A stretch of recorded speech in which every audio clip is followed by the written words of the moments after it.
Sisters in Silence. A short story by Pernoste Dahl.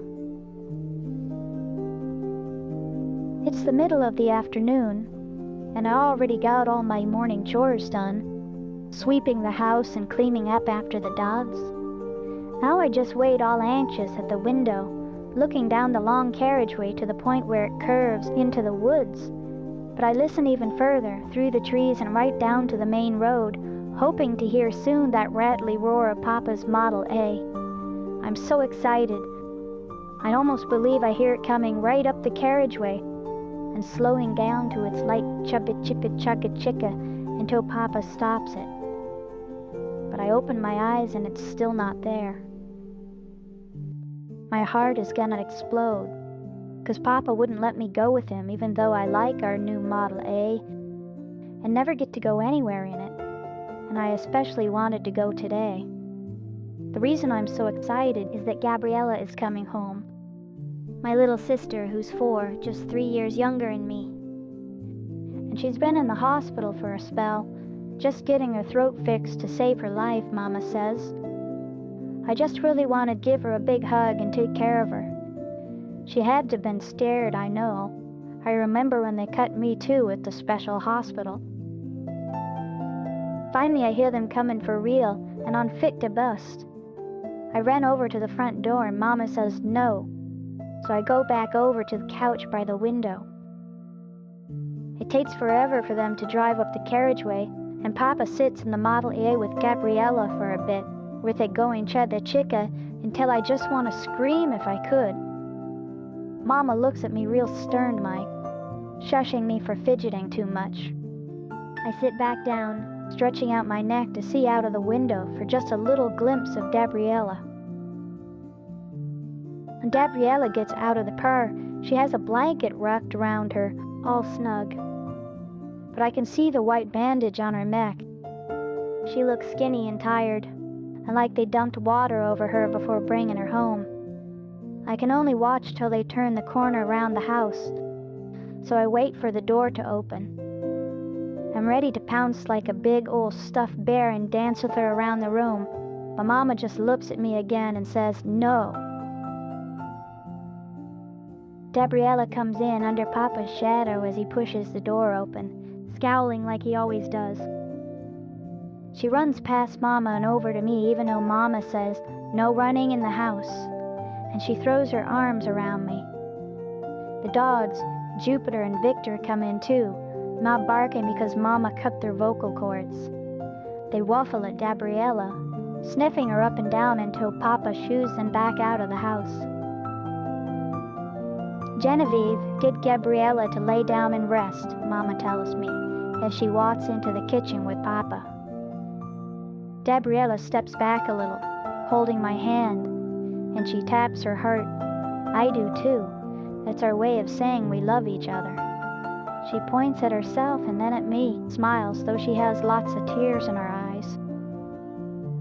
I don't know what she's saying for a bit, till she touches her neck and then touches mine, and I see her move her lips soundlessly, saying she's happy she's like me now. I give her a kiss and a hug. Yes, now neither one of us can talk. There will be some time before dinner, as long as we're real quiet. So I take Gabriella's hand and we walk back to our little room. Today I made it all pretty for her with some garlands of flowers and some old ribbons Mama said I could have. I tied them on her bedposts and around her favorite doll Betsy. And I made her bed all nice for her and got out all her toys and puzzles she likes. I even wrote it a sign that Mama wouldn't let me hang up onto the wall. So I put it on her bed, standing up against a pillow. Welcome home, Gabriella. I try to get her to lay down and rest, but she just doesn't wanna. She just wants to be with me, and that makes me so happy that I cry just a little. But she tickles me, and soon we're both overcome with our quiet, airy giggles, though she grimaces and touches her throat. But after, we sit down together on her bed, all silent-like, and I realize just how difficult it's going to be for us to talk now. We're not very good at reading each other's lips, and I've almost forgotten how to pretend to talk. I can read and write and all, 'cause a maid we used to have taught me. But Gabriella can't read or write too much yet. I've been teaching her, but she doesn't know too many good words. If I don't teach her, nobody will. We don't go to school on account of us being feeble-minded and unable to speak, Mama told us. Thankfully, Mama said she didn't want to put us down, though she could have. I can see that Gabriella realizes the same thing, that we can't say things no more with her talking, and me nodding and making gestures. He put her fist next to her head like I always do when I have a question for her. I touch her lips, and then mine, and I shrug. Gabriella nods sadly, but I have an idea. I take her hand and we sneak over to the door of Papa's library.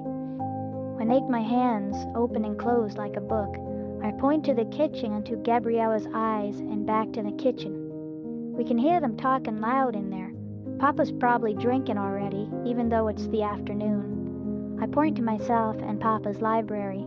I raised my hand like saying stop and pointed to the kitchen again. Gabriella smiles and tiptoes over near the kitchen, looking back at me hopefully. I think she knows what I mean. I open Papa's squeaky library door real slow, and just enough to squeeze in. And once inside, I have to use Papa's chair to stand on to get a book. It's Humboldt's Manual of American Sign Language that Aunt Madeline sent a couple years ago when I got my surgery. Mama said it wasn't for me, though, 'cause I'm too young for such things. I suddenly hear Mama and Papa come out of the kitchen and start yelling at Gabriella about being too noisy. I grab the book, jump down, and run out the door, but there's no time to close the library door or push the chair back in place. I just run into our room, hoping maybe Papa won't notice me, but I hear Papa swearing in French and Mama asking God why she has such horrible children. I think they see the library door open. Soon I hear Papa go to his office, and I know it's not good for me. Papa's angry when he comes into the bedroom, and I think he's going to hit me with his fists, like he does sometimes. He asks me where the book is, and I give it to him. He hands me his knife, and I know what he wants me to do. I go outside to cut myself a switch. Gabriella wants to come out with me, but they make her go lay down in her bed.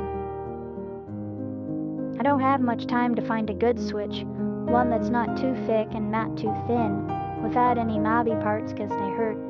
If I get it wrong, he'll just get the fire poker.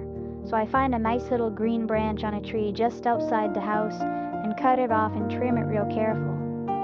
"Be nice to me," I said soundlessly to the branch in my airless whisper, and I go back inside. Papa hits me a lot with the switch, but at least he doesn't make me be naked anymore when he punishes me, and he doesn't know I had put on an extra skirt under my dress. I weep and breathe heavy and roll around though like it really hurts. In the end, I pretend to faint 'cause it hurts so bad, and Papa stops. He picks me up and puts me in my bed and then places the book back in his library. I'm surprised Mama and Papa let me have dinner after being so bad, but maybe it's because I still have to do my evening chores, and I didn't have any lunch, on account of being so excited about Gabriella. It's just tomato soup and some bread and cheese for us, but it stops my grumbly stomach. I try to eat standing up, so Papa thinks he hurt me, and he tells me angrily to sit down. My sister's not eating much, and looking pretty tired, but she smiles and winks at me all through dinner, and I have to keep from giggling. After dinner, I do the dishes and clean the kitchen for Mama while she relaxes and Papa sits in his library. Then I have to sweep the kitchen floor, which is the worst part. I already scrubbed it this morning, but Mama's very particular.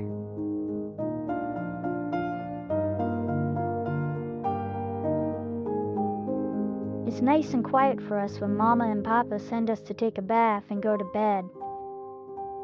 Gabriella and I take a bath together, and I wash her careful and keep from getting water on her bandage. She looks more like Gabriella when she's clean, and I dry her with a big towel. I give her the soft one. I pick out her cutest pajamas, the ones without the holes that she likes with the elephants. I wear my pajamas with the ducks, and I snuggle into her bed so we can read a little. I bring Mother Goose.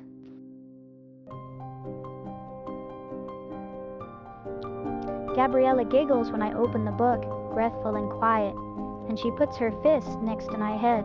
I giggle too. This is her way to say I'm smart. I had switched the paper covers of Mother Goose and Humboldt's. Our Mother Goose book now teaches sign language. Papa's sign language book on his shelf is full of nursery rhymes. We look through the pictures and how you say things like hello, and I love you, and I'm hungry, and other things. I put a blanket over the lamp, just let a little light through, and I lay my dress along the crack under our door. We got just a little time before Gabriella is probably gonna fall asleep. We start to learn slowly to talk to each other, and it's a world just for us. I hold Gabriella's fingers in a fist, thumb against her cheek, and then bring her hand down like a finger gun on top of her other hand. Sister.